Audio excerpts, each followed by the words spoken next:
نحمده ونصلي على رسوله الكريم أما بعد قال الله تعالى في القرآن المجيد والفرقان الحميد هو الذي بعث في الأميين رسولا منهم يتلو عليهم آياته ويزكيهم ويعلمهم الكتاب والحكمة وإن كانوا من قبل لفي ضلال مبين وقال النبي صلى الله عليه وسلم انا خاتم النبیین لا نبی بعدی وقال انما بعثت لاتم مکارم الاخلاق او کما قال علیہ الصلاۃ والسلام اللهم صل علی محمد النبی الامی وعلى آلہ وسلم تسلیما اللهم ربی لک الحمد کما ينبغی لجلال وجهک وعظیم سلطانک صدق اللہ العظیم۔ اللہ رب العزت کا ہم پر احسان، کرم اور فضل ہے کہ اس احکم الحاکمین نے ہمیں اس پرفتن دور کے اندر اپنے دین کی ایک خاص نس اور ایک خاص مسئلے پر یہاں پر جمع ہونے کی توفیق عطا فرمائی، اور وہ بھی ان حالات میں کہ اس فتنے کا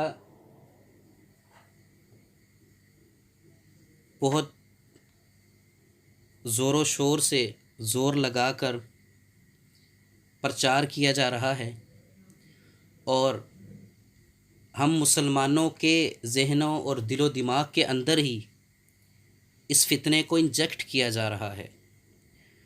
تو الحمدللہ اللہ رب العزت نے ہمیں یہاں پر آنے کی، اکٹھا ہونے کی، اپنے دین کے لیے آنے کی توفیق عطا فرمائی، اور اللہ تعالیٰ جسے قبول فرماتے ہیں اسے دین کی سمجھ دیتے ہیں، یا دین کے لیے آنے کی توفیق دیتے ہیں، دین سیکھنے کی توفیق دیتے ہیں، اور دین پڑھنے اور پڑھانے کی توفیق دیتے ہیں، دین کے لیے وقت نکالنے کی توفیق دیتے ہیں۔ اللہ رب العزت جس کو اپنے ہاں قبول فرما لے۔ تو الحمدللہ ہمیں اللہ کا شکر ادا کرنا چاہیے۔ آج کا ہمارا اس سیشن کا جو ٹاپک ہے وہ ظہور امام مہدی علیہ السلام، علیہ الرضوان، کچھ بھی کہہ سکتے ہیں۔ ان کی شخصیت ہے، ان کا ظہور ہے۔ اس نشست کی وجہ کیا ہے وہ اب ہم واقف ہی ہیں اس سے، کہ ابھی حال ہی میں اور بہت پہلے سے ایک فتنہ چلا آ رہا ہے۔ کچھ خاص قسم کے لوگ ایسے ہیں، پہلے تو وہ ایک خاص کیٹیگری سے، گروہ سے تعلق رکھتے تھے، لیکن اب مسلمانوں میں بھی کئی لوگ ایسے پیدا ہو گئے کہ جو اس فتنے کو پھیلانا شروع ہو گئے، اور اپنی عقل اور سمجھ کے مطابق اس کو پرکھنا شروع ہو گئے کہ آیا میری عقل کے مطابق یہ ٹھیک ہے یا نہیں۔ اس کے لیے ان کے پاس کئی طرح کے سوالات، کئی طرح کے اعتراضات، کئی طرح کے جوابات۔ تو یہ بیسکلی اس نشست کا ریزن ہے، اس کی وجہ ہے کہ ہم یہاں پر اس لیے جمع ہوئے ہیں تاکہ اس بات کو سمجھ تو سکیں کہ ظہور امام مہدی ہے کیا چیز۔ کیا آیا واقعی کہیں قرآن و حدیث میں اس کا تذکرہ ہے یا نہیں؟ کیا ہمارے سامنے جو فتنہ آ رہا ہے وہ درست ہے، یا یہ جو علماء بات کر رہے ہیں یہ ٹھیک ہے؟ تو ہم فیصلہ نہیں کر پا رہے تھے، اس لیے ہم یہاں پر آج اپنے آپ کو، یا ایسا کہہ لیں کہ ہم یہاں پر فیصلہ کرنے ہی آئے ہیں کہ آیا ہم نے اس عقیدے کے متعلق اپنی کیا رائے رکھنی ہے۔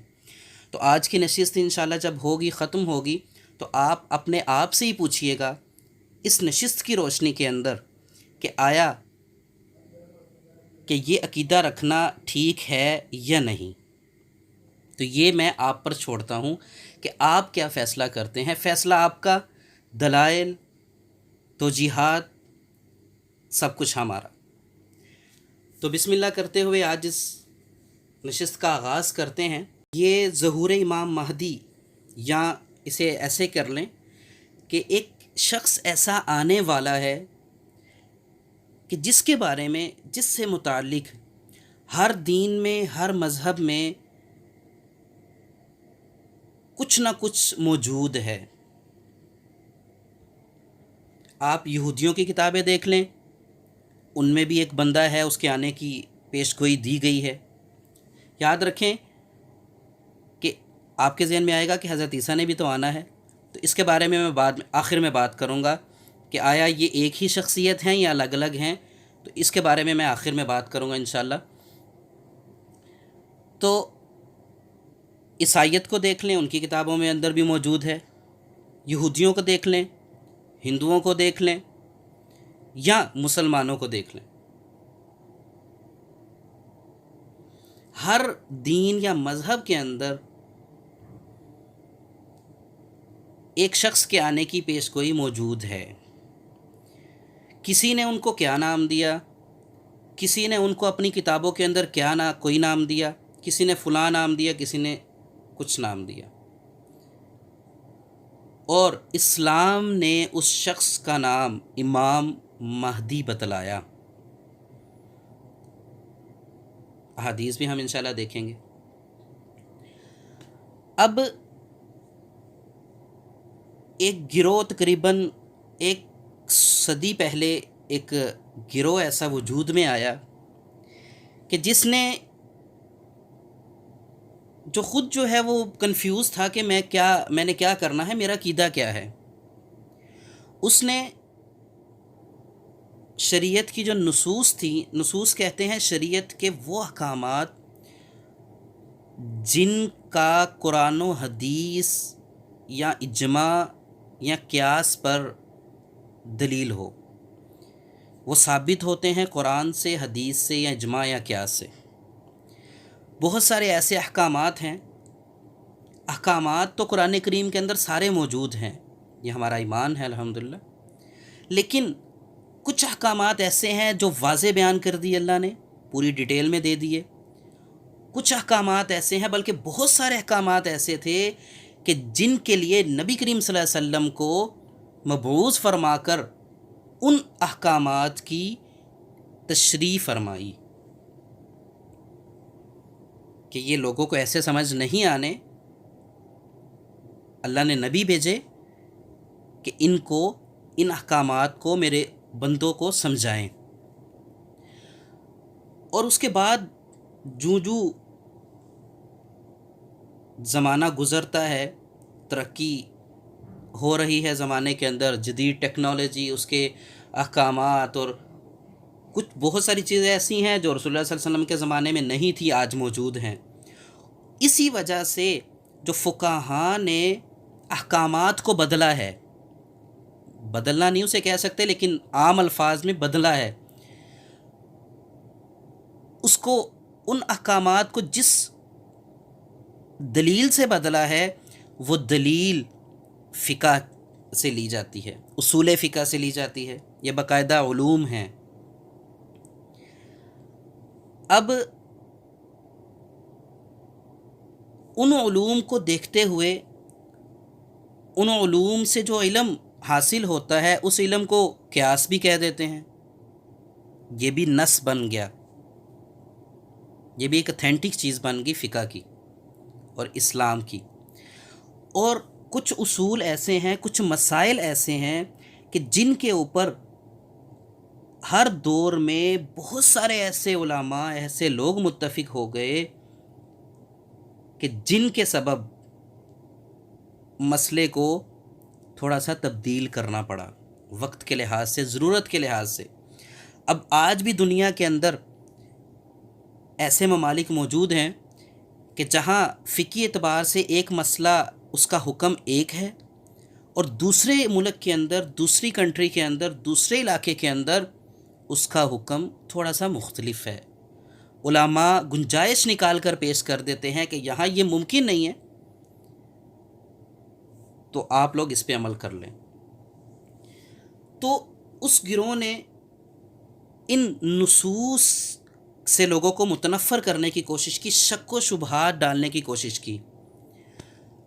میری آپ سب سے گزارش ہے کہ آپ اپنے پاس ذرا نوٹ بک رکھ لیں. ہماری اصل کلاس تو ویژا کیو پر ہوتی ہے، وہاں پر ہم جو ہے وہ سلائڈز وغیرہ بھی دکھاتے ہیں، وہاں سے پڑھاتے ہیں، لیکن وہاں کا جو ہے جوائن کرنا لوگوں کے لیے مشکل ہو جاتا ہے. اسی لیے ہم نے کانفرنس کال پہ جو ہے اس کو کلاس کو لانچ کیا ہے. آپ حضرات، خواتین و حضرات، اپنے پاس نوٹ بک رکھ لیں، قلم رکھ لیں اور پوائنٹس لکھتے جائیں، نوٹس بناتے جائیں اس لیکچر کے. اور انشاءاللہ آپ دیکھیں گے کہ جب یہ لیکچر ختم ہوگا، نشست ختم ہوگی، تو بعد میں آپ کے پاس ایک پورا ایسا خاکہ موجود ہوگا جس سے آپ کو سمجھ آ جائے گی کہ یہ چیز ایسے ہم نے پڑھی تھی، سمجھی تھی، اور اس کا یہ مطلب نکلتا ہے انشاءاللہ. تو ایک اہم بات یہ ذہن میں رکھیں، ایک لاجیکل بات ذہن میں رکھیں، ایک پوائنٹ کی بات.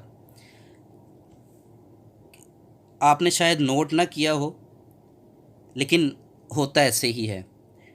انسان نے اپنی زندگی کے اندر کسی بھی چیز پہ لوگوں کو تذبذب میں ڈالنا ہو، ان کو گمراہ کرنا ہو، پریشان کرنا ہو کسی چیز سے متعلق، تو اس چیز سے متعلق ان کے دلوں میں شک ڈال دو. اس چیز سے متعلق ان کے دلوں میں شک ڈال دیا جائے، لوگ گمراہ ہو جاتے ہیں. یہاں تک کہ کتاب اللہ، قرآن اور سنت، حدیث، ان کے بارے میں بھی لوگوں نے ایسے شک شبہات ڈالے کہ آج ہم دیکھتے ہیں، ہمارے سامنے مثالیں موجود ہیں کہ لوگ گمراہ ہو گئے. کئی سارے فتنے ایسے ہیں کہ جن کے بارے میں یہ واضح طور پر دیکھا جا سکتا ہے کہ ان کے کسی بڑے نے ان کو شک میں ڈالا کہ یہ مسئلہ، یہ آیت، اس کا مطلب یہ نہیں، یہ ہے. وہ گمراہ ہو گئے. ابھی حال ہی میں سوشل میڈیا کے اوپر یہ فتنہ پھیلا کہ امام مہدی علیہ الرضوان سے متعلق جتنی بھی احادیث ہیں اور ان کا جو تذکرہ کیا جاتا ہے کہ انہوں نے آنا ہے، یہ سب جھوٹ ہے اور من گڑت ہے، الیاذ باللہ. یہ سوشل میڈیا کے اوپر فتنہ پھیلایا. فتنہ ایسے پھیلایا انہوں نے، کئیوں نے سیاسی فالوئنگ لی، کئیوں نے مذہبی فالوئنگ لی. اس طرح سے فین فالوئنگ ایک پورا جتھا تیار کر کے ان کو گمراہ کرنا شروع کر دیا، اپنے پیجز سے، اپنے گروپ سے، اپنے اکاؤنٹ سے، اپنے چینل سے. لوگ، ایک کیٹیگری تو وہ تھی کہ جو ان کی باتوں میں آ گئے. اور آپ صاحب اس سے بات سے واقف ہوں گے کہ ایک بندے کے کئی اکاؤنٹ ہوتے ہیں، 10-15 اکاؤنٹ. ایک سے پوسٹ کرتا ہے، ان 10-15 سے لائک اور کمنٹ کرتا ہے، ہاں ہاں ہاں یہ تم ٹھیک کہہ رہے ہو. اکثر تعداد جو نیچے متفق لکھنے والے ہوتے ہیں، نیچے بہت اعلیٰ اور بہت بڑی تحقیق کر دیا آپ نے، وہ سارے فیک اکاؤنٹ اسی بندے کے ہوتے ہیں جو صاحب تحریر ہوتا ہے. تو اس سے پریشان نہیں ہونا. تو اس سے انہوں نے لوگوں کے اندر ایک تو کیٹیگری وہ بن گئی کہ جو گمراہ ہو گئے، وہ بہت کم. دوسری وہ کیٹیگری بہت بڑی تعداد میں. یہ سیشن انہی کے لیے رکھا گیا ہے. آپ میں سے امید ہے کوئی نہیں ہوگا، لیکن آپ کے ملنے والوں میں سے لازمی آپ کے اکاؤنٹ میں فرینڈ لسٹ میں کوئی ایسا ضرور ہوگا جو اس کا شکار ہوگا. بہت بڑا مجمع ان لوگوں کا دوسرے نمبر پر کہ جو شک اور شبے میں پڑ گئے، اور اتنی ان کے پاس ہمت یا ان کی سینس تو ہے نہیں ان کے اندر کہ وہ خود اس پہ ریسرچ کر سکیں کہ آیا یہ بات کرنے والا بات ٹھیک کر رہا ہے یا نہیں. بس شک کو ذہن میں رکھ لیا، دماغ میں بٹھا لیا، دل میں رکھ کے بس زندگی گزارنا شروع کر دی.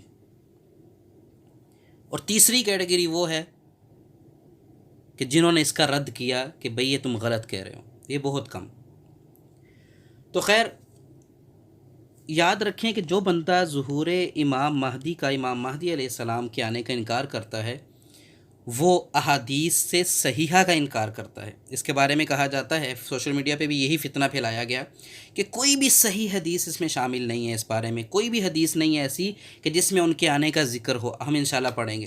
تو سب سے پہلے تو ہم یہ دیکھتے ہیں کہ یہ ظہور امام مہدی کے بارے میں ہے کیا، یہ کون ہے، کیا ہے، ان کا تھوڑا سا تعارف ہم دیکھتے ہیں، کیونکہ ظہور امام مہدی سے متعلق یہ مسئلہ ایسا ہے کہ بہت سے لوگوں نے اس سے ٹھوکر کھائی ہے۔ بعض وہ ہیں جو حضرت عیسیٰ اور امام مہدی کو ایک ہی قرار دیتے ہیں شخصیت، اس کے بارے میں آخر میں بات کروں گا انشاءاللہ، اور بعض وہ ہیں جو حضرت کی نبی کریم صلی اللہ علیہ وسلم نے جو پیشگوئی فرمائی ہے اس کا مصداق عمر بن عبدالعزیز کو ٹھہراتے ہیں رحمہ اللہ علیہ۔ اور ایک ایسا گروہ بھی آج موجود ہے جو اپنے ایک امام کا منتظر ہے، امام غائب کا، کہ امام آ چکے ہیں، وہ غائب ہو گئے تھے، اب وہ دوبارہ آئیں گے۔ اور بعض وہ ہیں جو مہدی ہونے کا ہی دعویٰ کر دیتے ہیں کہ ہاں جو حدیث میں آیا تھا وہ میں ہی ہوں، اور بعض سرے سے انکار ہی کر گئے کہ یہ ہے ہی حدیثیں جھوٹ ہیں، الیاذ باللہ، من گڑت ہیں، اپنے پاس سے گڑی گئی ہیں۔ خیر ہم ان کا تعارف تھوڑا سا دیکھتے ہیں تاکہ ہمیں تعارف تو شخصیت سے ہو کہ ہم جس کے بارے میں پڑھنا چاہ رہے ہیں، جس کے بارے میں ہم دیکھ رہے ہیں، جس کے بارے میں جاننا چاہ رہے ہیں، وہ شخصیت کون ہے۔ تو ان کا نام محمد اور احادیث میں احمد بھی آیا ہے، اور مہدی ان کا نام نہیں ہے، ان کا لقب ہے۔ اور مہدی کا معنی ہوتا ہے ہدایت یافتہ، جس کو ہدایت مل چکی ہو، جس کو ہدایت مل چکی ہو۔ ہادی ہدایت والا، یعنی کہ ہدایت دینے والا، عبد الہادی ہدایت دینے والے کا بندہ، یہ نام بھی ہم رکھتے ہیں۔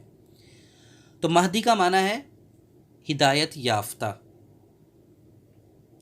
ان کا نام اصل محمد، اور حدیث میں احمد بھی آیا ہے، ایک حدیث میں غالباً احمد بھی آیا ہے، لیکن محمد نام ان کا، اور لقب ان کا مہدی۔ ان کا خاندان کیا ہوگا؟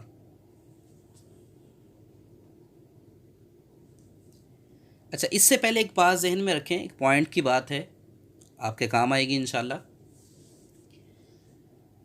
آج بھی ایسے لوگ موجود ہیں، اور نبی کریم صلی اللہ علیہ وسلم کے زمانے میں بھی ایسے لوگ موجود تھے اور ہمیشہ سے موجود رہے ہیں، کہ جو یہ کہتے ہیں، اعتراض کرتے ہیں کہ مسلمانوں نے یہ امام مہدی کے آنے کا، جو ظہور امام مہدی کا جو عقیدہ ہے، یہ یہودیوں سے یا عیسائیوں سے چوری کیا ہے۔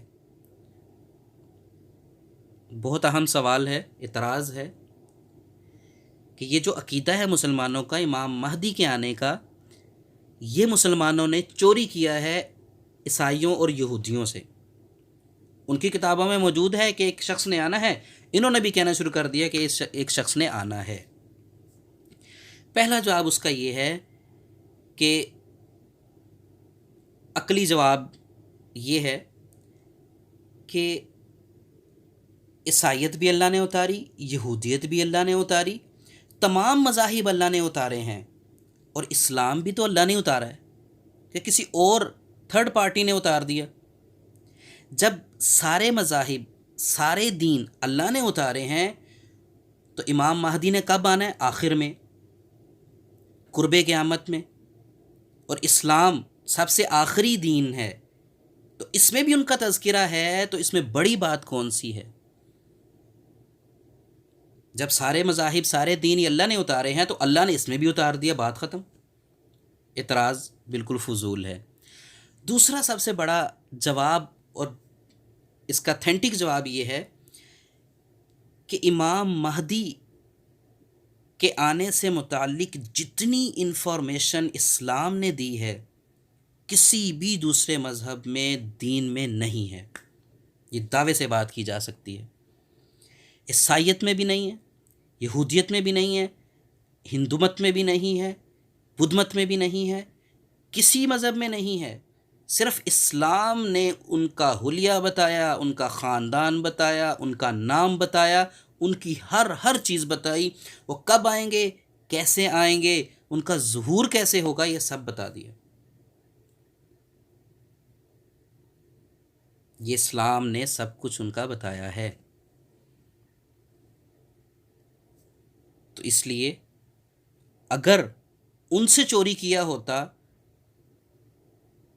تو وہ اس کے بارے میں کچھ تو بتا سکتے۔ ہندو مت میں اور ہندوؤں کی کتابوں میں اور نام ہے، عیسائیوں کی کتابوں میں کوئی اور نام ہے، اور یہودیوں کی کتابوں میں کوئی اور نام ہے۔ ان کے تو نام ہی نہیں مل رہے آپس میں، تو ہم نے کیسے چوری کرنا تھا؟ خیر، دوسرے نمبر پہ ہے ان کا خاندان۔ یاد رکھیں، یہ جو مکمل آپ کے سامنے ڈیٹیل دی جا رہی ہے، یہ صحیح احادیث سے آپ کے سامنے پیش کی جا رہی ہے، اور احادیث میں بھی ہم دیکھیں گے کہ اس کے بارے میں صحیح احادیث ہیں یا نہیں، اس کو بھی انشاءاللہ پرکھیں گے آج ہم۔ تو ان کا خاندان سادات خاندان ہوگا، نبی کریم صلی اللہ علیہ وسلم کے خاندان میں سے ہوں گے، اور اکثر علماء کے نزدیک جو ہے یہ حضرت علی کے بڑے بیٹے حضرت حسن رضی اللہ تعالی عنہ کے خاندان سے ہوں گے، ان کی لڑی میں سے ہوں گے، ان کی چین میں سے ہوں گے۔ یہ ہے ان کا خاندان، یعنی کہ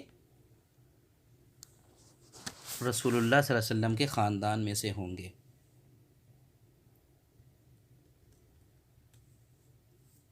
ان کا حلیہ کیا ہوگا، تو وہ بھی حدیث میں آیا ہے۔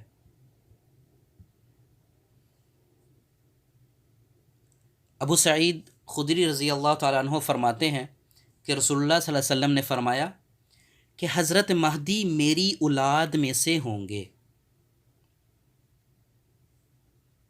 نمبر 1، کیا فرمایا کہ میری اولاد میں سے ہوں گے۔ نمبر 2، روشن اور کشادہ پیشانی والے۔ نمبر 3، اونچی ناک والے ہوں گے، یعنی تیکھے نین نقش والے ہوں گے۔ نمبر 4، وہ زمین کو، پوری زمین کو عدل و انصاف سے بھر دیں گے، ظلم و ستم ختم کر دیں گے۔ اور نمبر 5، وہ 7 برس 7 ایئرس تک زمین پر برسر اقتدار رہیں گے،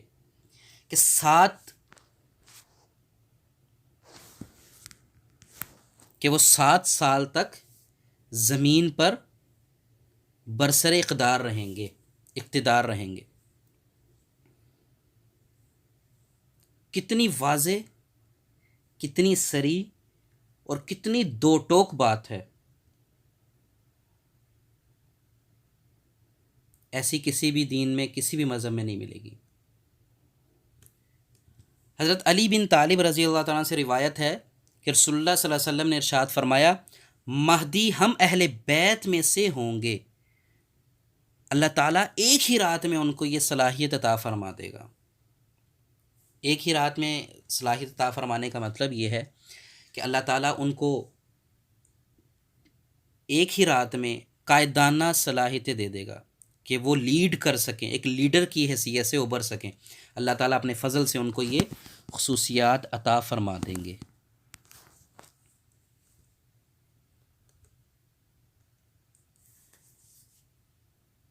اب امام مہدی کا ظہور کب ہوگا؟ کسی اسٹوڈنٹ نے پچھلی کلاس میں سوال بھی کیا تھا بعد میں مجھ سے کہ وہ کتنے سال کی عمر میں ان کا ظہور ہوگا، یعنی کہ وہ کتنے بڑے ہوں گے جب وہ آئیں گے اس دنیا میں۔ تو اس کا جواب یہ ہے کہ حضرت امام مہدی جو ہیں یہ باقاعدہ جیسے عام طور پہ بچے پیدا ہوتے ہیں ایسے ہی دنیا میں پیدا ہوں گے، تشریف لائیں گے، اور پھر جب بڑے ہو جائیں گے پھر ان کا ظہور ہوگا۔ اور ظہور کیسے ہوگا؟ کہ امام مہدی کا ظہور اس وقت ہوگا جب امت شدید مشکلات کا شکار ہوگی، قرب قیامت کا دور ہوگا۔ قرب قیامت کا دور ہوگا، مسلمانوں پر جو ہے وہ دائرہ تنگ کیا جا رہا ہوگا. آج بھی دیکھ رہے ہیں کہ دائرہ تنگ ہو رہا ہے، ہو رہا ہے، ہو رہا ہے، ہو رہا ہے. اور ایک وقت آئے گا قیامت کے قریب کہ بہت تنگ ہو جائے گا، جینا مشکل ہو جائے گا. تو اس وقت امام مہدی کا ظہور ہوگا. اس سال کی سب سے بڑی نشانی ظہور امام مہدی علیہ رضوان کی سب سے بڑی نشانی یہ ہوگی کہ رسول اللہ صلی اللہ علیہ وسلم نے فرمایا، عمر بن شعیب نے اپنے والد سے روایت کیا، انہوں نے اپنے دادا سے یہ روایت کی کہ رسول اللہ صلی اللہ علیہ وسلم نے فرمایا کہ ذی القعدہ کے مہینے میں جو عرب کے اندر قبیلے ہوں گے، ان میں جو ایگریمنٹ ہوں گے آپس میں لڑائی نہ لڑنے کے، وہ ٹوٹ جائیں گے. حاجیوں کو لوٹا جائے گا، اور مینا میں جہاں پہ سٹے ہوتا ہے حج کا سب سے ضروری رکن وہ ہے، وہاں پر جنگ ہوگی. اتنا خون خرابہ ہوگا کہ وہ جو شیاطین ہیں عقبہ اور جمرہ پر بھی خون بہہ رہا ہوگا. امام مہدی وہیں ہوں گے، سٹے کیا ہوا ہوگا انہوں نے، وہاں سے وہ نکل کر مطاف میں آ جائیں گے جہاں پر مقام ابراہیم ہے، اور مقام ابراہیم کے سامنے جو بیت اللہ کا کونا ہے، رکن ہے، حجر اسود ہے جہاں پہ لائٹیں لگی ہوئی ہیں. آپ میں سے دیکھا ہوگا اگر کسی نے، حجر اسود کے سامنے جو گرین لائٹس لگی ہوئی ہیں، ایک وہ کونا ہے. حجر اسود کے تھوڑا سا آگے جائیں دوسرے کونے کی طرف، اس سے اگلے کونے کی طرف طواف کرتے ہوئے تو مقام ابراہیم آتا ہے. مقام ابراہیم جس دوسرے کونے کی طرف ہے بیت اللہ کے، ان دونوں کے درمیان آ جائیں گے امام مہدی، وہاں سے نکل کر بھاگ کر، اور وہاں پر لوگ بیعت کریں گے ان سے، ان کے ہاتھ پر. اور اس وقت بیعت کرنے والوں کی تعداد 313 ہوگی، جیسا کہ جنگ بدر میں صحابہ کی تعداد 313 ہوگی. یہ حدیث کے اکارڈنگ میں بات کر رہا ہوں آپ سے، احادیث انشاءاللہ ہم دیکھیں گے. یہ نشانیاں، اتنی بڑی نشانیاں موجود ہیں، اور احادیث میں اتنا مفصل طریقے سے اس کو بیان کیا ہے جس کی کوئی حد نہیں ہے.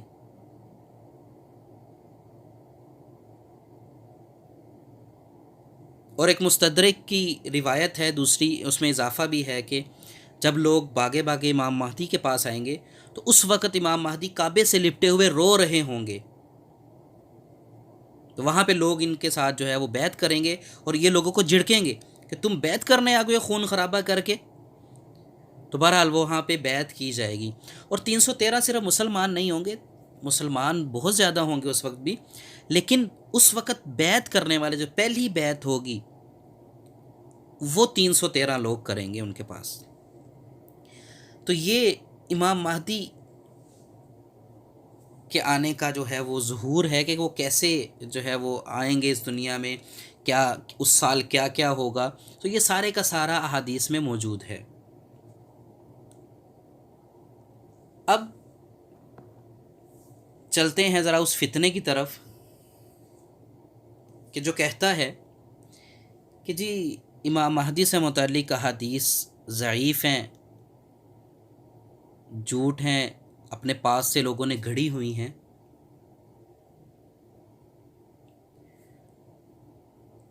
ہم سب یہ چیز جانتے ہیں کہ دین کو سمجھنے کا معیار، دین کو سمجھنے کا معیار جو ہے وہ ہماری عقل نہیں ہے، وہ ہمارا دل و دماغ نہیں ہے. اللہ کے حکم ہیں، ہماری سمجھ میں آئیں یا نہ آئیں، ہمارے دل ان کی گواہی دے یا نہ دے، ہمارا دماغ ان کو سمجھے یا نہ سمجھے، ہم نے عمل کرنا ہے. کیسے؟ حضرت علی رضی اللہ تعالیٰ عنہ نے فرمایا کہ عقل دین کے تابع ہے، دین عقل کے تابع نہیں ہے، دین عقل کے تابع نہیں ہے۔ کیسے؟ اگر دین عقل کے تابع ہوتا تو پھر ہم جو پاؤں کا مسح کرتے ہیں یہ مسح پاؤں کے اوپر نہ کرتے، پاؤں کے نیچے کرتے، کیونکہ پاؤں تو نیچے سے گندے ہوتے ہیں تو مسح نیچے کرنا چاہیے تھا، لیکن ہم مسح اوپر کرتے ہیں۔ کیوں؟ اللہ کا حکم ہے، رسول اللہ صلی اللہ علیہ وسلم کا طریقہ ہے۔ اللہ تعالیٰ نے قرآن مجید میں فرمایا ما آتاکم الرسول فخذوہ وما نہاکم عنہ فانتہوا، کہ جس چیز کا حکم، جس چیز کی ترغیب، جو چیز رسول اللہ صلی اللہ علیہ وسلم تمہیں دیں وہ لے لو، اس پر عمل کرو، اور جس چیز سے منع کر دیں اس سے رک جاؤ۔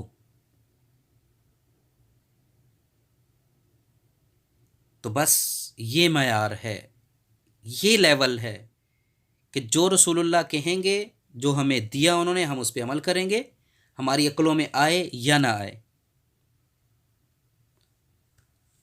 دین عقل کا تابع نہیں ہے، مذہب عقل کا تابع نہیں ہوتا، یہ صرف اسلام میں نہیں ہے۔ اعتراض ہوتا ہے کہ مسلمان جو ہے نا وہ بدھو ہیں، ان کو سمجھ نہیں آتی، ان کے دین میں تو یہ باتیں غلط ہیں، الیاذ باللہ یہ غلط ہے۔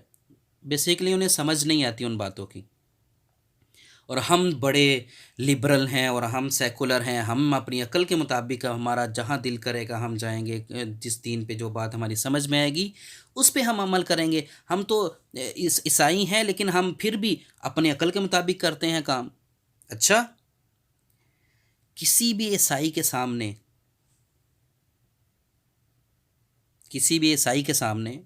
ان کے نزدیک تو انسانیت سب سے بڑا دین ہے نا، کسی بھی عیسائی کے سامنے الیاذ باللہ حضرت عیسیٰ علیہ السلام کو گالی نکال کے دکھا دیں، مجھے دینا جائز نہیں ہے، ہم بھی نہیں دے سکتے، کفر ہے، لیکن ایک بات ہے کرنے کی ویسی۔ بائبل کا ایک پیج ہی پھاڑ کے دکھا دیں اس کے سامنے، وہ ملحد ہی کیوں نہ ہو چکا ہو عیسائیت چھوڑ کر اور یہودیت چھوڑ کر، ان کی مذہبی کتاب کا ذرا سی بھی کوئی اس کے بارے میں بات کر کے دکھا دے مجھے کوئی۔ اگر اتنے ہی انسانیت ان کے نزدیک مذہب ہے، آپ کا فوری طور پہ اگر وہاں پر انہوں نے مرڈر نہ کر دیا تو مجھے پکڑ لیں۔ کہیں نہ کہیں چاہے انسان ملحد ہو جائے، اگنوسٹک ہو جائے، سیکولر ہو جائے، لبرل ہو جائے، اس کے دل و دماغ کے اندر، اس کے کسی گوشہ خانہ کے اندر یہ چیز دینی عقیدت ضرور پائی جاتی ہے۔ آپ اس کے سامنے اس کے دین کی برائی نہیں کر سکتے، ان کی مذہبی شخصیات کے بارے میں کچھ کہہ نہیں سکتے آپ۔ تو پھر مسلمانوں کے ہی تانا کیوں کہ تم انتہا پسند ہو دین کے معاملے میں؟ او بھائی، پوری دنیا انتہا پسند ہے، پوری دنیا انتہا پسند ہے دین کے معاملے میں، کون انتہا پسند نہیں ہے دین کے معاملے میں؟ ہمارا دین تو ہمیں اعتدال سکھاتا ہے، درمیانی راہ سکھاتا ہے، ہمارا دین ہمیں خیر الامور اوسطها او کما قال علیہ الصلاۃ والسلام کہ اعمال میں سے، کاموں میں سے سب سے بہترین کام درمیانہ کام ہے، یہ رسول اللہ صلی اللہ علیہ وسلم نے ہمیں سکھایا ہے، کسی معاملے میں انتہا پسندی نہیں ہے۔ تو خیر، مسلمانوں کی احادیث کو تو برا کہتے ہیں، اعتراض کرتے ہیں، سارا کچھ کرتے ہیں، لیکن جب اپنے پہ بات آتی ہے تو اس وقت پھر کہتے ہیں کہ انہوں نے ہماری مذہبی شخصیات کو کچھ نہیں کہنا چاہیے۔ ہم تو، ہمارا ایمان ہے، اللہ نے ہمیں منع کیا ہے کہ ہم ان رسولوں پر بھی ایمان لے کے آتے ہیں۔ خیر، جو فتنہ پھیلا وہ یہ ہے کہ ضعیف احادیث ہیں، امام مہدی علیہ السلام سے متعلق کوئی حدیث نہیں ہے، کہیں بھی صحیح حدیث کوئی نہیں ہے۔ اس کی وجہ یہ ہے کہ جو صحیحین ہیں، صحیح بخاری شریف اور مسلم شریف، یہ کتاب اللہ کے بعد، قرآن کریم کے بعد، یہ سب سے اتھینٹک اور صحیح کتابیں مانی جاتی ہیں، صحیح بخاری اور صحیح مسلم اس کے بعد۔ اعتراض کرنے والوں کا یہ کہنا ہے یہ مسلمان اعتراض کر رہے ہیں، یہ کوئی غیر نہیں کر رہے، غیروں کو تو جواب دیے جا چکے ہیں، یہ مسلمان اعتراض کر رہے ہیں۔ افسوس کی بات یہ ہے کہ اپنی عقلوں کے اوپر دین کو پرکھنا شروع کر دیا، چاہے استنجا صحیح سے کرنا آتا ہو یا نہ آتا ہو، رسول اللہ صلی اللہ علیہ وسلم کے زبان اقدس سے نکلی ہوئی بات پر اعتراض کر ڈالا کہ یہ جھوٹی ہے، علیہ باللہ۔ تو پھر انہیں منکرین حدیث نہ کہا جائے، منکر حدیث نہ کہا جائے تو کیا کہا جائے؟ اور حدیث کا انکار کرنے والا اسلام کے دائرے میں نہیں رہ سکتا، وہ مسلمان نہیں ہے۔ اور پھر کہتے ہیں کہ یہ جو مولوی ہیں یہ مسلمانوں کو اسلام سے خارج کرتے ہیں۔ تم کام ویسے کرتے ہو، ہمارا کام اسلام سے خارج کرنا نہیں ہے، ہمارا کام کافر بنانا نہیں ہے، ہمارا کام صرف اور صرف کافر بتانا ہے، کافر بتلانا ہے کہ بھئی اس نے یہ کام کیا ہے اور یہ لیمٹس ہیں۔ تلک حدود اللہ فلا تعتدوها، اللہ تعالیٰ قرآن میں کہتے ہیں کہ یہ اللہ کی حدیں ہیں، ان کو کراس نہ کرو۔ تو ہم تو صرف یہی کہتے ہیں کہ یہ حد ہے، جو اس کے اندر رہے گا، اس لمٹ کے اندر رہے گا، وہ مسلمان ہے، جو اس سے نکلے گا وہ دائرہ اسلام سے خارج ہے۔ یہ ایک دائرہ سرکل لگا دیا ہے، بس باؤنڈری لائن ہے۔ تم حدیث کا انکار کرو، رسول اللہ صلی اللہ علیہ وسلم کی بات کو لیاذ باللہ جھوٹا کہو، اور ہم تمہیں مسلمان کہیں، سینے سے لگا کے رکھیں، یہ کیسی بات ہے؟ خیر، آئیے اب دیکھتے ہیں ان کی بات کو لیتے ہوئے ہی کہ حدیثیں صحیح نہیں ہیں، کوئی بڑی کتابوں میں حدیثیں نہیں ہیں، جھوٹی اور من گڑت حدیثیں ہیں لیاذ باللہ۔ آئیے دیکھتے ہیں۔ نمبر 1، حضرت ابو سعید خدری رضی اللہ تعالیٰ عنہ فرماتے ہیں، میں نے آگے بھی پہلے بھی یہ حدیث کوٹ کی، کہ نبی کریم صلی اللہ علیہ وسلم نے فرمایا کہ مہدی مجھ سے ہوگا، اور اس کی پیشانی، مجھ سے ہونے کا مطلب یہ ہے کہ میرے خاندان میں سے ہوگا، اور اس کی پیشانی چوڑی ہوگی، پیشانی کے آگے سے بال جڑے ہوئے ہوں گے، یعنی کہ پیشانی ذرا کشادہ ہوگی، اونچی اور لمبی ناک والا ہوگا، زمین میں عدل و انصاف کو عام کرے گا، جس طرح کہ وہ ظلم و زیادتی سے بھری ہوئی ہوگی، زمین ظلم و زیادتی سے بھری ہوئی ہوگی، اس کو عدل و انصاف سے ریپلیس کر دیں گے، اور 7 سال تک بادشاہی کریں گے۔ اب یہ حدیث کس کتاب کی ہے؟ سنن ابو داؤد شریف کی کتاب ہے، یہ روایت ہے، یہ حدیث ہے، یہ صحاح ستہ، جو صحیح کتابیں ہیں، صحاح ستہ حدیث کی بڑی بڑی کتابیں ہیں، صحاح ستہ میں سے ہے یہ سنن ابو داؤد جو ہے۔ کتاب المہدی ہے،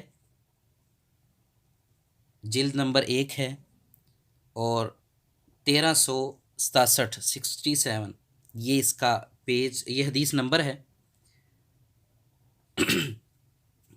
اتنی بڑی کتاب میں سے یہ حدیث موجود ہے، آپ کے سامنے میں نے پیش کی، اور یہ وہ حدیث ہے جو امام مسلم کی شرائط پر پائی جاتی ہے۔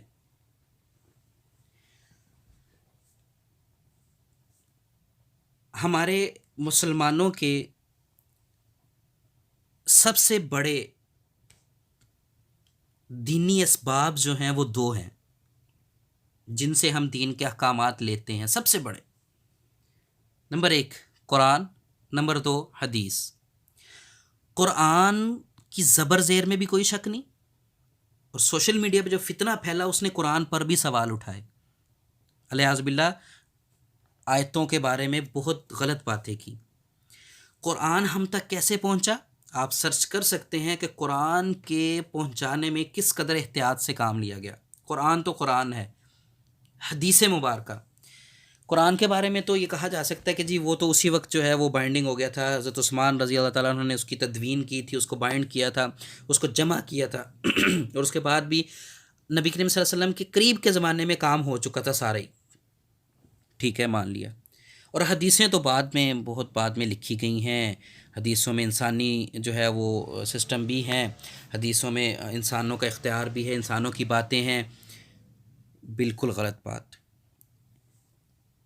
ایک فن ہے حدیث کا فن، اسماء الرجال اسے کہا جاتا ہے۔ یہ اتنا مشکل فن ہے کہ ہر عام بندے کی سمجھ میں نہیں آ سکتا۔ یہ وہ فن ہے کہ جس فن کے ذریعے حدیث کو پرکھا جاتا ہے کہ آیا یہ حدیث کس لیول کی ہے.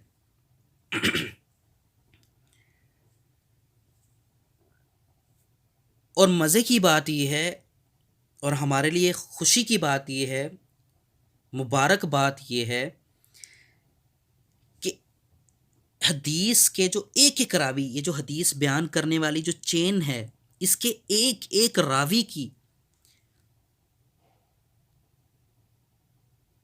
اس کے حافظے پر بھی بات ہوتی ہے اس فن کے اندر کہ اس کا حافظہ کیسا تھا. ایسا بندہ کہ جس کا حافظہ کمزور ہو، محدثین نے اس سے حدیث نہیں لی. یا ایسا بندہ جو بوڑھا ہو گیا اور اس کا حافظہ خراب ہو گیا ہو، محدثین نے بڑھاپے میں اس سے حدیث نہیں لی. اچھا، اس فن کے اندر دیانت داری کو بھی دیکھا جاتا ہے، امانت اور دیانت داری کو. ایسا شخص کہ جس کے اوپر کوئی تہمت تھی اس زمانے میں، کوئی اسے سزا ہوئی جیل کے اندر، یا اس کے اوپر کوئی تہمت لگی، کوئی الزام لگا، محدثین نے اس سے حدیث نہیں لی. اور اگر لی تو اس کو رد کر دیا بعد میں کہ یہ بندہ جب پرکھا اس علم پہ، اسماء اور رجال پہ، وہ صحیح نہیں نکلا تو اس کو فارغ کر دیا. اسماء اور رجال کے اندر، اس فن کے اندر حافظہ دیکھا جاتا ہے، دیانت داری دیکھی جاتی ہے، عدالت دیکھی جاتی ہے کہ آیا یہ بندہ گواہی دے سکتا ہے کہ نہیں. معاشرے کے اندر، محلے علاقے کے اندر اس کی گواہی، شہادت اگر یہ دے کسی کے بارے میں تو وہ قبول کی جاتی ہے یا نہیں، وہ بھی دیکھا گیا.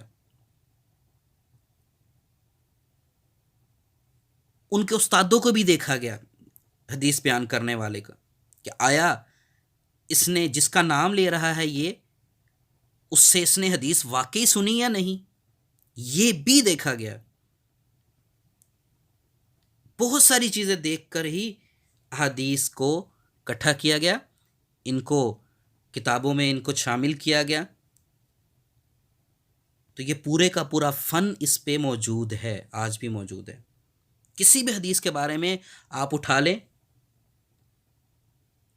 یہ ابو سعید خدری رضی اللہ تعالیٰ عنہ کی میں نے جو روایت بیان کی، ابو سعید خدری رضی اللہ تعالیٰ عنہ کے بارے میں آپ لکھیں، آپ دیکھیں کتابوں میں آپ کو ان کا ملے گا، ان میں کون کون سے اوصاف تھے.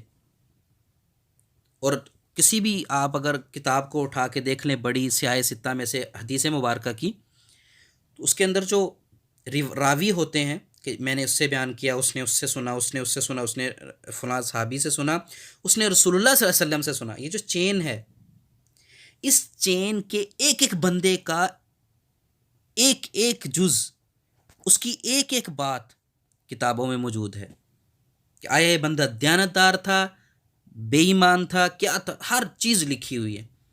اتنی احتیاط سے حدیثیں اکٹھی کی گئی ہیں. اور 2020 کے اندر سوشل میڈیا پہ منہ اٹھا کے کوئی کہہ دے کہ جی ظہور امام مہدی سے متعلق تو حدیثیں ہی ضعیف ہیں، تو اس کی جہالت کا کیا مقام ہوگا، آپ خود ہی اندازہ لگا سکتے ہیں. دوسری حدیث ظہور امام مہدی سے متعلق، ام سلمہ رضی اللہ تعالی عنہما فرماتی ہیں کہ میں نے رسول اللہ صلی اللہ علیہ وسلم کو یہ فرماتے ہوئے سنا کہ مہدی میری نسل یعنی میرے نسب اور اہل بیت فاطمہ سے ہوگا، فاطمہ رضی اللہ تعالیٰ عنہ کی اولاد میں سے ہوں گے امام مہدی. یہ بھی سنن ابی داؤد کی روایت ہے اور اسے علامہ البانی نے صحیح قرار دیا ہے. اگلی حدیث، عبداللہ بن مسعود رضی اللہ تعالیٰ عنہ فرماتے ہیں کہ نبی کریم صلی اللہ علیہ وسلم نے فرمایا، عبداللہ بن مسعود وہ صحابی ہیں کہ رسول اللہ صلی اللہ علیہ وسلم نے فرمایا کہ میری امت میں یہ مفسر ہیں، اور یہ فقیہ ہیں میری امت کے. اس وقت تک دنیا ختم نہیں ہوگی جب تک میرے اہل بیت سے اور میرا ہم نام شخص عرب پر حکمرانی نہیں کرے گا. یہ بھی ابو داؤد کی روایت ہے، 370 نمبر حدیث ہے. یہ حدیث میں آیا کہ میرا نام اور اس کا نام ایک ہی ہوگا، اور امام مہدی کے والد کا نام بھی عبداللہ ہوگا۔ نبی کریم صلی اللہ علیہ وسلم کے والد محترم کا نام بھی عبداللہ تھا، نبی کریم صلی اللہ علیہ وسلم کے خاندان میں سے ہوگا۔ صحیح احادیث اتنی بڑی کتابوں میں موجود ہیں، اور ہم کیسے کہہ سکتے ہیں کہ یہ ضعیف احادیث ہیں؟ بہت ساری احادیث موجود ہیں، میں نے چند ایک آپ کے سامنے اس لیے ذکر کی تاکہ یہ جو منکرین حدیث آج کل پیدا ہوئے ہیں کہ کوئی حدیث نہیں ہے ایسی، ان کے منہ پہ یہ تمانچہ لگ سکے کہ صحیح حدیث کو غلط اور جھوٹا کہنے والے اپنے ایمان کی فکر کریں۔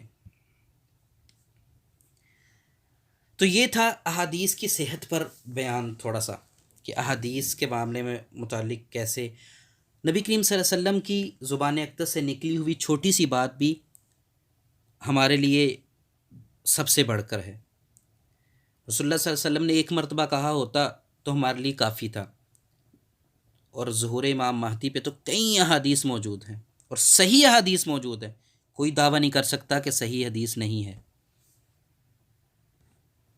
تو پھر کیسے ہم آپ سرکار کے قول کا، کتنی جرت کی بات ہے، ویسے کتنی بڑی جرت کی بات ہے کہ نبی کریم صلی اللہ علیہ وسلم کی بات کو کوئی امتی اٹھ کے، 2 ٹکے کا امتی اٹھ کے جھوٹا کہہ دے۔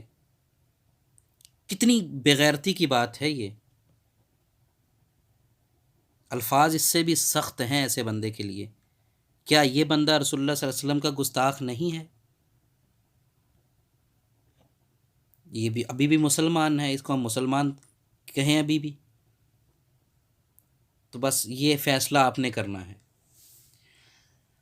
رسول اللہ صلی اللہ علیہ وسلم نے امام مہدی سے متعلق ایک ایک چیز کو بیان فرمایا ہے کہ امام مہدی ظہور سے پہلے اور ظہور ان کا جو ظاہر ہونے کے بعد جو ہے، یہ طواف کرتے ہوئے ظاہر ہوں گے، لوگ انہیں پہچانیں گے۔ جب حج کے دن، حج کے ایام ہوں گے اس سال، تو طواف کر رہے ہوں گے تو لوگ انہیں پہچان لیں گے ان کی نشانیوں سے کہ یہ امام مہدی ہیں۔ تو امام مہدی دنیا کو عدل و انصاف سے بھر دیں گے، فتنوں کو ختم کریں گے، محبت کا رنگ ہوگا، اور جیسا کہ صحابہ کرام کے دور میں ہوتا تھا، اور خلافت کو قائم کریں گے، تو پوری دنیا پہ حکمرانی ہوگی ان کی۔ 7 سال یا 9 سال تک یہ حکمرانی کریں گے۔ حدیث مبارکہ میں 7 سال بھی ہے، 9 سال بھی ہے، لیکن زیادہ 7 سال ہے۔ تو حضرت امام مہدی کی شناخت کے لیے علامت یہ بھی ہوگی کہ ان سے لڑنے کے لیے ایک لشکر روانہ ہوگا۔ جب وہ لشکر مکہ اور مدینہ کے درمیان میں پہنچے گا تو اس پورے لشکر کو زمین میں دنسا دیا جائے گا۔ امام مہدی سے لڑنے کے لیے جا رہا ہوگا ایک لشکر، اور مدینہ اور مکہ کے درمیان میں پہنچے گا تو اس لشکر کو زمین کے اندر دنسا دیا جائے گا۔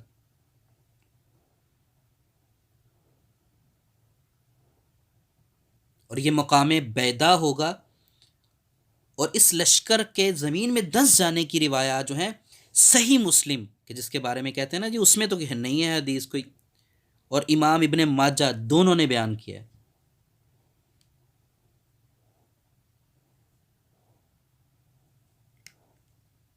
بہت ساری ایسی اور بھی نشانیاں موجود ہیں کہ جھنڈے نمودار ہوں گے مغرب کی طرف سے، اور ان کا سردار قبیلے کا ایک لنگڑا شخص ہوگا۔ یہ کتاب الفتن میں یہ بات لکھی ہوئی ہے۔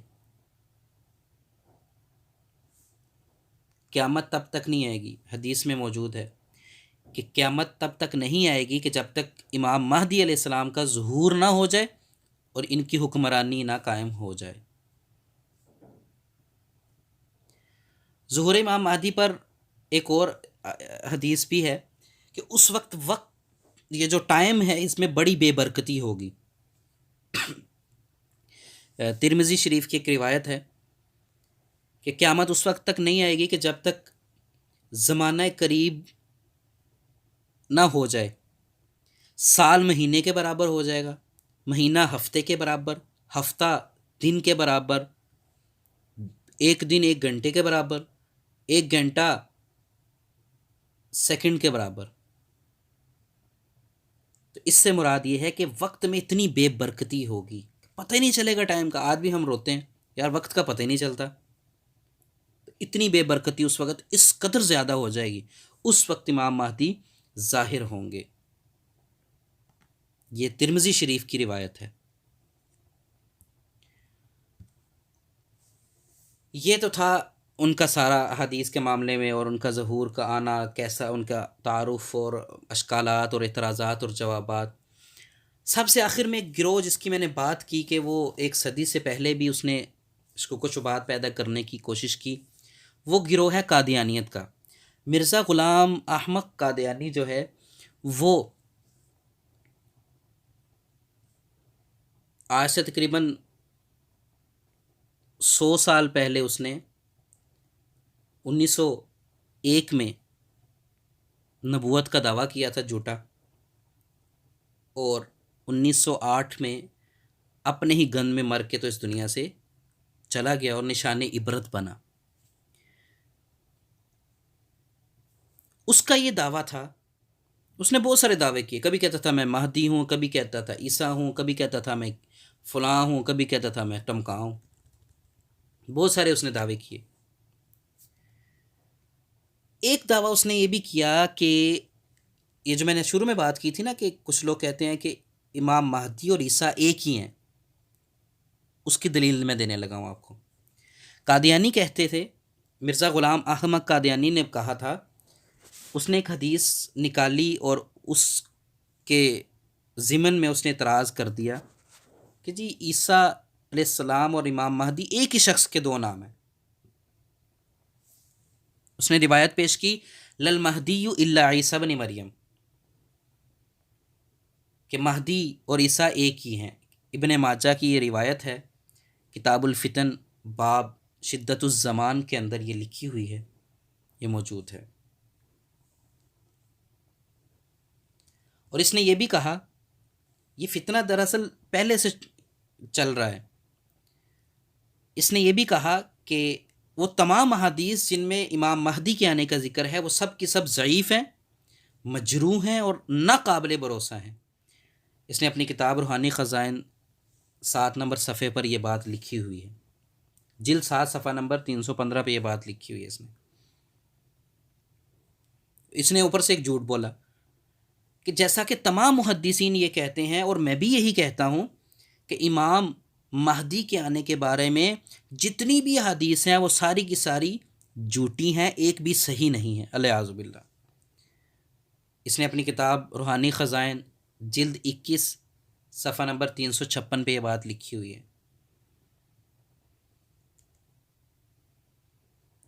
تو آپ کے ذہن میں آ رہا ہے کہ یہ آج جو فتنہ اٹھا ہے یہ اس کا کنیکشن کہاں پہ ہے؟ سمجھ میں آ رہا ہے نا کہ کہاں پہ کنیکشن مل رہا ہے اس کا؟ اچھا، اس حدیث جو مرزا غلام قادیانی نے گھڑی کہ لل مہدی الا عیسیٰ، یہ حدیث موجود ہے، لیکن آپ کو میں نے جیسا کہ بتایا ہے کہ محدثین حدیث ایسے نہیں لے لیتے تھے کہ ہر ایرا غیرہ نتھو خیرہ منہ اٹھا کے چلا گیا کہ یہ حدیث ہے جی لے لو، بالکل نہیں لیتے تھے، وہ پوری جانچ کرتے تھے۔ اس حدیث کی بھی جانچ دیکھتے ہیں کیا ہوئے۔ یہ روایت سنن ابن ماجہ میں لکھی ہوئی ہے، سیاہ ستہ میں یہ کتاب ہے، میرے سامنے موجود ہے اس وقت، کہ اس روایت کے اندر ایک راوی ہے جس کا نام ہے محمد بن خالد الجندی، محمد بن خالد الجندی۔ اس بندے کے بارے میں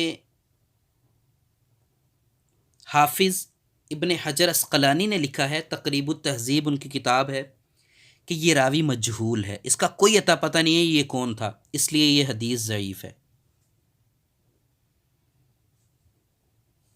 اور امام ذہبی، امام شوکانی، امام جلال الدین سیوطی رحمہ اللہ علیہ نے اپنی کتابوں کے اندر اس حدیث کے بارے میں لکھا ہے کہ اس میں جو یہ محمد بن خالد الجندی ہے یہ ضعیف ہے، اس کا کوئی اتا پتہ نہیں ہے، اس لیے یہ حدیث ضعیف ہے۔ اور وہ احادیث جن میں امام مہدی کے آنے کا اسپیسیفک ذکر ہے وہ بہت ہی اعلیٰ سند والی ہیں، بہت زیادہ صحیح ہیں، وہ حسن ہے، یہ ضعیف ہے۔ تو مرزا قادیانی کا دجل بھی سامنے آ گیا۔ قادیانی کو اور دلیل دیتے ہیں، جیسا کہ میں نے آپ کے سامنے پہلے بھی عرض کیا کہ رسول اللہ صلی اللہ علیہ وسلم نے فرمایا کہ امام مہدی اہل بیت میں سے ہوں گے، جس کا نام میرے نام پر ہوگا یعنی محمد ہوگا، اور والد کا نام بھی میرے والد کے نام پہ ہوگا۔ یہ ابو داؤد شریف کتاب المہدی میں یہ حدیث موجود ہے۔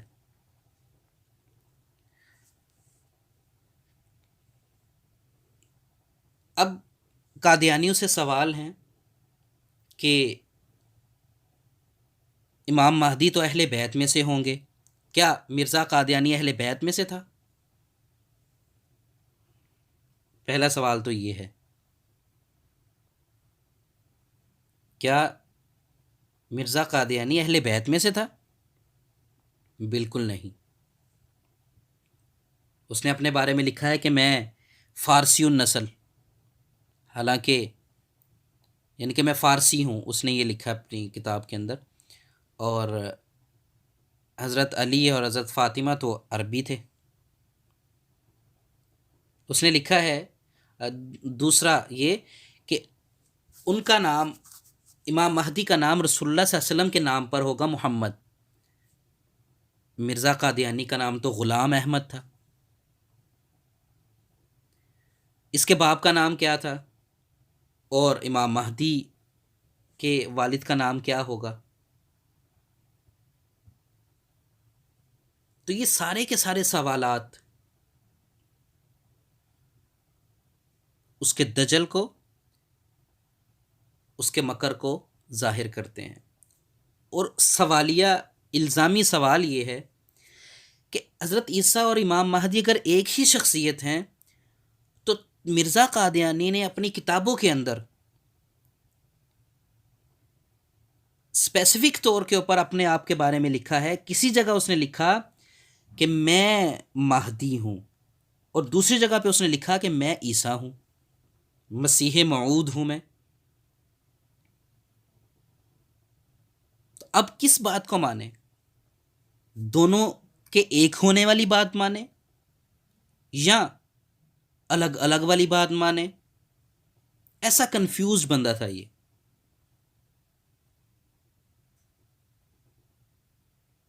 اور امام مہدی کا سارا تذکرہ آپ کے سامنے ہے، وہ آئیں گے، زمین کو عدل و انصاف سے بھر دیں گے، 7 سال تک وہ حاکم رہیں گے، خلافت قائم کریں گے۔ مرزا قادیانی نے خلافت قائم کی، مرزا قادیانی نے زمین کو عدل و انصاف سے بھرا، بلکہ مزید فتنے پھیلا کر چلا گیا، لوگوں کے پیسے کھا کے چلا گیا، 50 کتابوں کے پیسے جمع کر کے 5 کتابیں چھاپ کے باقی کے پیسے کھا گیا، پینشن چوری کی اس نے، مرغی چور یہ، چینی چور یہ، استنجے والے ڈیلے کھانے کا یہ شوقین۔ تو کیا اس کو امام مہدی مانا جا سکتا ہے؟ یہ بھی فیصلہ آپ پر۔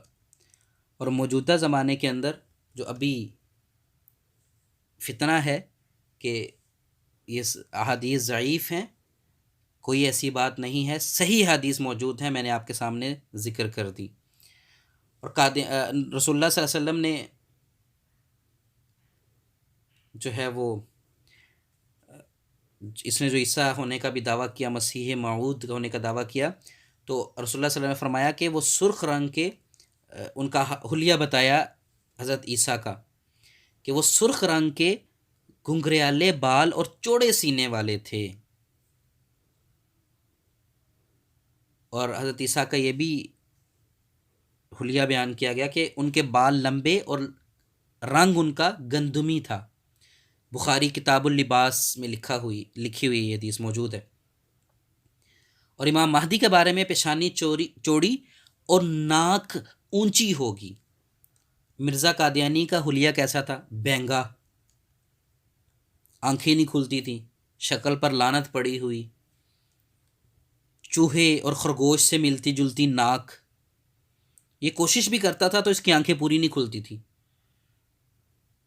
بال لمبے بالکل نہیں تھے اس کے، نہ ہی گھنگریالے تھے، اور سکھوں کی طرح یہ پگڑی پہنتا تھا، جو کسی بھی قوم کی مسلمانوں میں سے علامت نہیں ہے۔